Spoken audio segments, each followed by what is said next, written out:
ಆಗಿರ್ಬೋದು ಅಥವಾ ಅವರು ಮನೆಯ ವೈಯಕ್ತಿಕ ವಿಚಾರಗಳನ್ನು ಬದಿಗಿಟ್ಟು ಮತ್ತೆ ಮುಖ್ಯೋಪಾಧ್ಯಾಯರಾಗಿ ಕಾರ್ಯನಿರ್ವಹಿಸಿ ಅಷ್ಟೊಂದು ಸುಲಭದ ವಿಚಾರ ಅಲ್ಲ. ಆದರೂ ಕೂಡ ನನಗೆ ಇಷ್ಟೊಂದು ವಿಚಾರಗಳಲ್ಲಿ ಭಾಗಿಯಾಗಿ ಶ್ರೀ ಮಾಲ್ತೇಶ್ ಪಾಟೀಲ್ ಸರ್ ಅವರು ಜಿಲ್ಲಾ ಮತ್ತು ರಾಜ್ಯ ಮತ್ತು ಅಂತಾರಾಜ್ಯಕ್ಕೆ ಆಯ್ಕೆಯಾಗಿರೋದು ನಮ್ಮ ಅರಸೀಕೆರೆ ಶಾಲೆಯ ಹೆಮ್ಮೆಯ ವಿಚಾರ. ಹಾಗಾಗಿ ಅವರಿಗೆ ಅಲ್ಲಿ ಕೂಡ ಜಯಗಳಿಸಿ ನಮ್ಮ ತಾಲೂಕು ಹಾಗೆ ನಮ್ಮ ಜಿಲ್ಲೆಯ ಹೆಸರು ಅಧ್ಯಕ್ಷರು ಸರ್ವ ಸದಸ್ಯರ ಪರವಾಗಿ ಹಾಗೂ ಮುದ್ದು ಮಕ್ಕಳ ಪರವಾಗಿ ಹಾಗೆ ಎಲ್ಲ ಶಿಕ್ಷಕರೊಂದರು ಮತ್ತು ಅಡುಗೆ ಸಿಬ್ಬಂದಿಯ ಪರವಾಗಿ ಅವರಿಗೆ ಶುಭ ಹಾರೈಸುತ್ತೇನೆ. ನನ್ನ ವೈಯಕ್ತಿಕವಾಗಿ ಅವರಿಗೆ ತುಂಬ ಹೃದಯದ ಧನ್ಯವಾದಗಳು ಸರ್.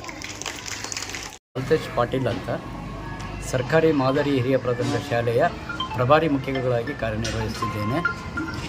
ನಾನು 2024-25ನೇ ಸಾಲಿನ ಒಂದು ರಾಷ್ಟ್ರ ಮಟ್ಟದ ಕ್ರೀಡಾಕೂಟಕ್ಕೆ ಅದು ಕೇರಂ ಸ್ಪರ್ಧೆಯಲ್ಲಿ ರಾಜ್ಯ ಮಟ್ಟದಲ್ಲಿ ಜಯಶಾಲಿಯಾಗಿ ರಾಷ್ಟ್ರ ಮಟ್ಟಕ್ಕೆ ಆಯ್ಕೆಯಾಗಿರುತ್ತೇನೆ.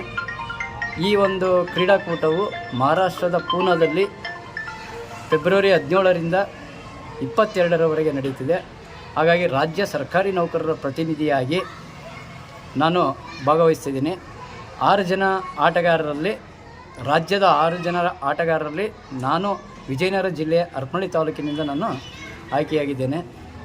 ಈ ಒಂದು ಕ್ರೀಡಾಕೂಟಕ್ಕೆ ಹೋಗಲು ನಮ್ಮ SDMC ಅಧ್ಯಕ್ಷರು, ಸದಸ್ಯರು, ಊರಿನ ಹಿರಿಯರಾಗಿರ್ತಕ್ಕಂಥ ಮಾಜಿ ಸಂಸದರಾಗಿದ್ದ YD ದೇವೇಂದ್ರಪ್ಪನವರ ಆಶೀರ್ವಾದದೊಂದಿಗೆ ಅಣ್ಣಪ್ಪನವರ ಆರೈಕೆಯೊಂದಿಗೆ ನಾನು ನಮ್ಮ ಶಾಲಾ ಸಿಬ್ಬಂದಿ ಮತ್ತು ಮುದ್ದು ಮಕ್ಕಳ ಒಂದು ಪ್ರೀತಿಯ ಒಂದು ಬೀಳ್ಕೊಡುಗೆಯೊಂದಿಗೆ ಈ ದಿನ ನಾನು ಮಹಾರಾಷ್ಟ್ರದ ಪೂನಾಕ್ಕೆ ಹೋಗ್ತಾ ಇದ್ದೀನಿ.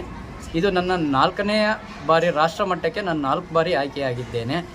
ಈ ಹಿಂದೆ ಬಿಹಾರದ ಪಾಟ್ನಾ, ತ್ರಿಪುರಾದ ಅಗರ್ತಲಾ, ನವದೆಹಲಿಯಲ್ಲಿ ಅಲ್ಲಿ ಭಾಗವಹಿಸಿ ನಮ್ಮ ಹರಪನಹಳ್ಳಿ ತಾಲೂಕಿನ ಹೆಸರನ್ನು ಮತ್ತು ವಿಜಯನಗರ ಜಿಲ್ಲೆಯ ಹೆಸರನ್ನು ತಕ್ಕ ಮಟ್ಟಿಗೆ ಅಲ್ಲಿ ಪ್ರಚಾರ ಮಾಡಿ ಒಂದು ಉತ್ತಮ ಸಾಧನೆಯೊಂದಿಗೆ ನಾನು ಈ 3 ರಾಷ್ಟ್ರ ಮಟ್ಟದ ಟೂರ್ನಿಮೆಂಟಿನಲ್ಲಿ ಭಾಗವಹಿಸಿ ಉತ್ತಮ ಸಾಧನೆಯೊಂದಿಗೆ ಹಿಂದಿರುಗಿ ನಮ್ಮ ತಾಲೂಕಿಗೆ, ಜಿಲ್ಲೆಗೆ ಹೆಸರನ್ನು ತಂದಿದ್ದೇನೆ. ಈ ಸಾರಿನೂ ಸಹಿತ ಆದಷ್ಟು ಹೆಚ್ಚಿನ ಒಂದು ಸಾಮರ್ಥ್ಯವನ್ನು ತೋರಿಸಿ ಅತ್ಯುತ್ತಮ ಸಾಧನೆಗೆ ನಾನು ಪ್ರಯತ್ನ ಪಡ್ತೀನಿ. ಈ ಒಂದು ಪ್ರಯತ್ನಕ್ಕೆ ದಿನ 2ರಿಂದ 3 ತಾಸು ಇದ್ರ ಬಗ್ಗೆ ನಾನು ದಿನ ಪ್ರಾಕ್ಟೀಸ್ ಮಾಡ್ತಾಯಿದ್ದೀನಿ. ಸಾಕಷ್ಟು ಎಫರ್ಟ್ ಹಾಕಿದ್ದೀನಿ. ನೋಡೋಣ ಆಟದಲ್ಲಿ ಯಾವ ರೀತಿ ಏನಾಗುತ್ತೆ ಅಂತ. ಬಟ್ ಗೆಲ್ಲೋಕ್ಕೆ ಆದಷ್ಟು ಪ್ರಯತ್ನ ಪಡ್ತೀನಿ.